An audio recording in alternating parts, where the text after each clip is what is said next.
Two beer nerds and 7 beers. This is FreshFest with Guzzle and Frag.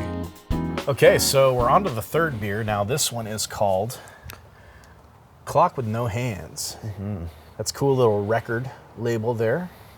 Record label, get it? But we're excited because we're on to the sours now, and this is a black sour. It's with Blackberry and Black Currant. So it's going to be fruity, which is cool.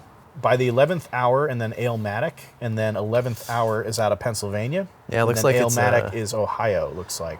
Yeah, it looks like Pittsburgh, Pennsylvania, and Harbor Heights, Ohio. Yeah, so I think everything is a collab here. I'm pretty sure. Yeah, it looks looks to be that way. So that's kind of cool, actually. I'm really excited about that. So this is a sour, fruited sour, and then it's 6.6%. Nice. ABV. So we're getting we're climbing up a little bit. But yeah, this is a cool label with the record player there.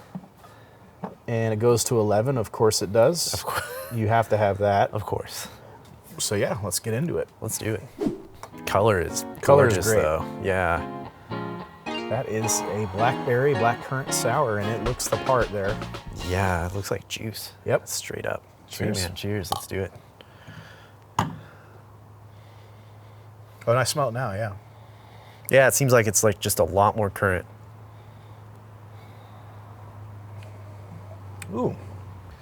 This is such an approachable, like easy sour. I feel like this is something for beginners. Like if they are so maybe a little bit unfamiliar with the style, because it's just not like overly acidic, tart, tannicky, or anything like that you would contribute or attribute to that. I get like a tiny bit of blackberry, but it's just, to me, it's all about the currant. It almost tastes like the currant. It's a little bit of a fuller body in comparison to, like, I feel like what I thought it would be.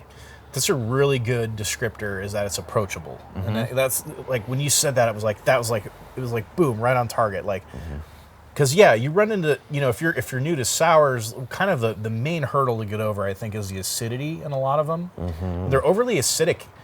It can really turn you off to sours, which is really unfortunate. But because you're just like, I'm drinking beer. Why do I need Tums all of a sudden? And why is my throat like on fire? And it's just like, again, it comes down to the skill of the brewer. Can they balance the acid in these kinds of beers? And and then you get into the whole debate of like kettle sours versus wood aged sours, and that's a whole nother can of worms. But this one does a really good job of balancing the two fruits, and then not being overly acidic, and also not tasting like concentrate.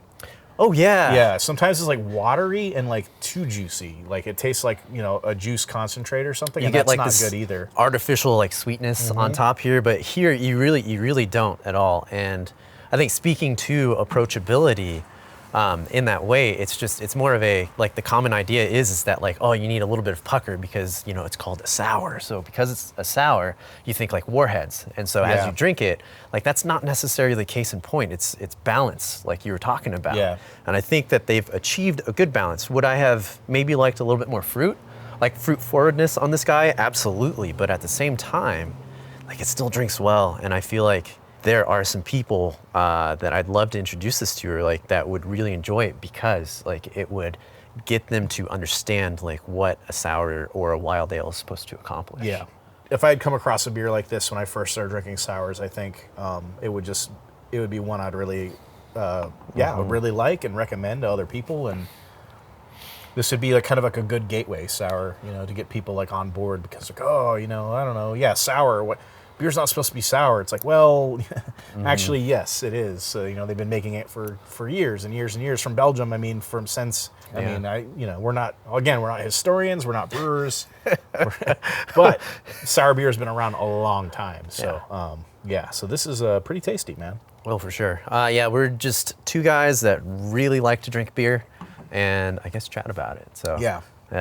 Well, it's one thing that you drink these on your own, kind of come up with your own ideas about what they are, what they taste like, but to have somebody to kind of talk to and like bounce ideas off of, I think that makes it more enjoyable, at least for me. Yeah. Oh, I mean, I think that's the whole point of beer. Like, it's a social kind of a thing. Now, we don't need to go into just, drinking alone or anything like that, but like it really is, it's about the conversation that can ensue. If it's not about the beer itself, right, you don't have to be nerds like us, but at the same time, it could just, it evokes just conversation in general, or I don't know, I feel like there's a lot of a negative connotation behind like alcohol, beer consumption, things like that.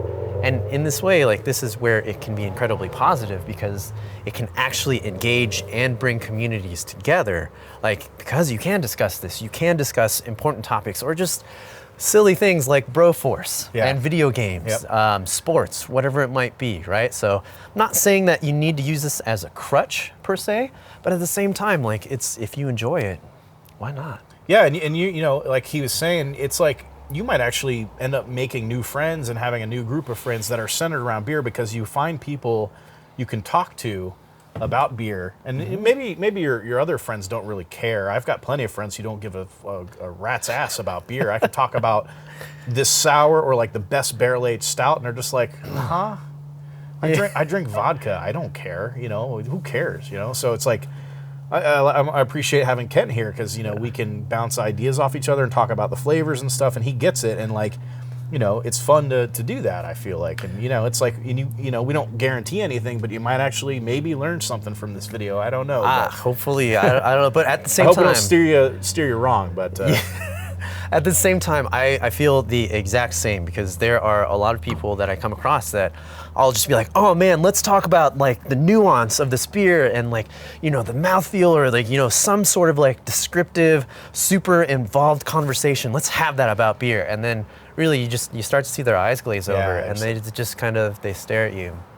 Yeah, and it's funny because like I got to thinking about, we talk about fruited sours and basically like, any sour that has beyond like just the bacteria that's making it sour, I essentially, I don't want to say pigeonhole, but they kind of get lumped into a category. They have some other adjunct flavor in there, because there's totally sours that aren't fruited with anything, and it's just like this is a Brett sour. That's what you taste is the bacteria, the Brettanomyces, and then you're the restaurant guy, you're the food critic, so. I just like to eat. He has the palate, but for me, I had never even heard of black currant or red currant until I had it in beer. I didn't even know what it was, And so that goes to show you, like, it broadened my horizons. It was like, oh, that's actually like a flavor I like. If I happen to see black currant ice cream now or something, I actually know what that tastes like. So. That goes to show like my range, right? And it's like, oh, black currant, what the hell is that? And it's like, oh, it's a little like berry kind of thing. So okay, didn't even know about it. So beer taught me something. Cheers to beer. And I really appreciate for sours, especially how brewers always try to.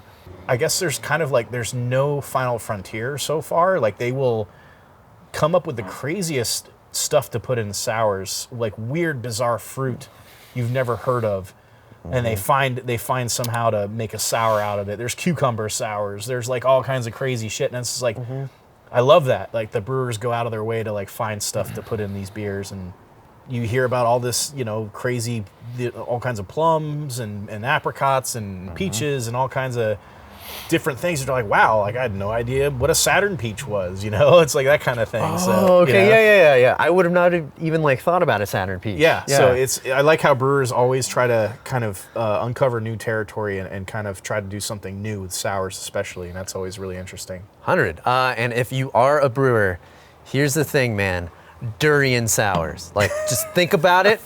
I think it's been done. Has it? I'm pretty sure, yeah. Okay, like somebody, like anybody, give me a durian type of beer. I don't care what it is. It could be like Stinky Stank. Love it. I'll try it. I feel like I read it was done somehow, but I don't know what the result was. But I think somebody did attempt Smells to make like it. Socks, dirty hot garbage. Yeah. Would drink it. 100. That's hilarious. Yeah. We'd have to see if maybe we can get our hands on that someday. That'd be funny to do a live tasting and. Or like a reaction, like with durian. Yeah. We hope you enjoyed our FreshFest impressions. Thanks to my buddy Kent for joining up and sharing the beers. Like, subscribe, and let us know what you think. Stay tuned for more first impressions of the 7 FreshFest beers. More great beer content's on the way. Hashtag Fresh Fridays, and we'll see you next Friday for FreshFest beer number 4, a Bramble cocktail style sour.